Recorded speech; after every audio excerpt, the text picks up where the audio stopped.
Hello అండి. Welcome to my channel. Carrot బఠానీ curry కోసం స్టవ్ ఆన్ చేసుకొని గిన్నె పెట్టుకొని 1 స్పూన్ ఆయిల్ పోసి అది వేడెక్కాక ఒక 3 లవంగాలు అలాగే 1 ఇలాచీ వేసి ఇంకొక దాల్చిన చెక్క కూడా వేసి వేయించుకోవాలి. ఇవి వేగుతున్నప్పుడే 1 స్పూన్ జీలకర్ర అలాగే 1 మీడియం సైజ్డ్ ఆనియన్‌ని చిన్న ముక్కలుగా కట్ చేసుకొని వేసుకొని వేయించుకోవాలి.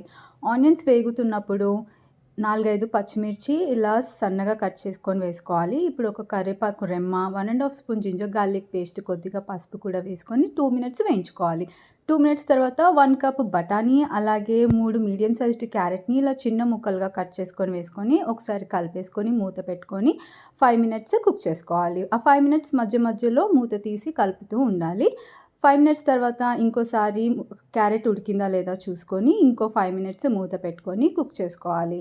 ఈ మాత్రం క్యారెట్ ఉడికాక ఇప్పుడు 1 స్పూన్ గరం మసాలా, 1 స్పూన్ జీరా పొడి, 1 స్పూన్ ధనియాల పొడి, 2 స్పూన్స్ కారం వేసుకొని అలాగే రుచికి సరిపడా ఉప్పు కూడా వేసుకొని మసాలాస్ అన్నీ కలిపేలాగా కలిపేసుకొని మూత పెట్టి లో ఫ్లేమ్‌లో 5 మినిట్స్ కుక్ చేసుకోవాలి. అంతే 5 మినిట్స్ తర్వాత క్యారెట్ బఠానీ కర్రీ రెడీ అవుతుంది. మీకు వీడియో నచ్చినట్లయితే ప్లీజ్ లైక్ చేయండి. అలాగే నా ఛానల్‌ని సపోర్ట్ చేయడానికి సబ్స్క్రైబ్ చేయండి. బాయ్.